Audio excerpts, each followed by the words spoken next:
Praise the Lord. Precious greetings in Jesus name. యేసుక్రీస్తు వారి ప్రశస్తమైన నామంలో మీకు శుభములు.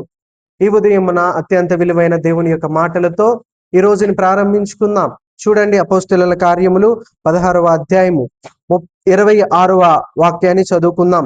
అప్పుడు అకస్మాత్తుగా మహాభూకంపము కలిగెను, చెరసాల పునాదులు అదిరెను, వెంటనే తలుపులన్నీ తెరుచుకొనెను, అందరి బంధకములు ఊడెను.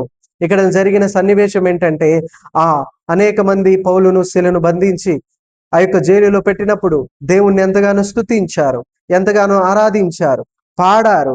అదే విధముగా ఆరాధించి కీర్తించి ప్రార్థన చేశారు.